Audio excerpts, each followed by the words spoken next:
Wilujeng sonten pamirsa, perkenalkan kuring Muhammad Almi Fadilah. Kuring Krisna Edgar Madira.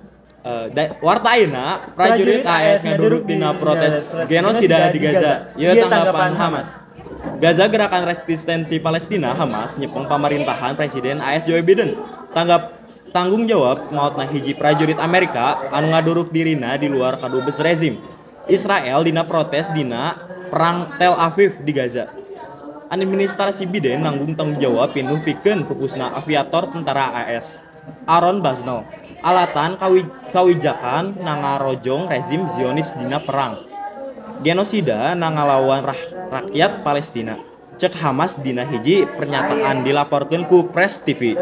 Hamas negeskeun yen kajadian tragis eta ngakuan ambek-ambekan di antara orang Amerika anu nolak dukungan negarana pikeun Israel. Gerakan ieu oge nyaetakeun bela sungkawa ka kaluarga sareng rerencangan pilot Amerika. Aaron Barnell ngadamel namina salaku pembela nilai-nilai manusia sareng urang Palestina anu tertindas. Sapertos aktivis Amerika Russell Corey anu ditumbuk ku bulldozer Israel di Rafah tahun 2003 saur pernyataan Hamas. Dina Maret 2003 Corey tiwas nalika anjeunna protes pembongkaran Israel imah Palestina di Gaza. Aaron Barnell nyarioskeun anjeunna moal deui kalibet dina genosida saat acan ngaduruk diri. Dina video anu disiarkeun langsung dina platform media sosial Twitch dina dinten Minggu tapi engke dihapus, Barnell anggota tugas aktif Angkatan Udara AS nyarios kuring moal deui kalibet dina genosida.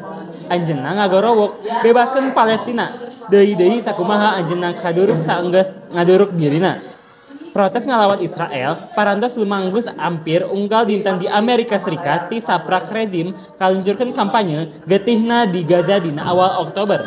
Israel ngalancurkeun perang ka Gaza dina 7 Oktober saatos Gerakan Resistensi Palestina Hamas ngaluncurkeun operasi Badai Al-Aqsa anu ngareureuwas ngalawan entitas pendudukan salaku tanggapan kana kampanye rezim Israel ngeunaan pertumpahan darah sareng karusakan ngalawan Palestina.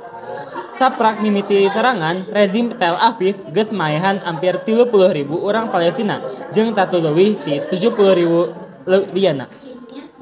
Sakitu wae warta dinten ayeuna, patrepang deui jeung warta salajengna.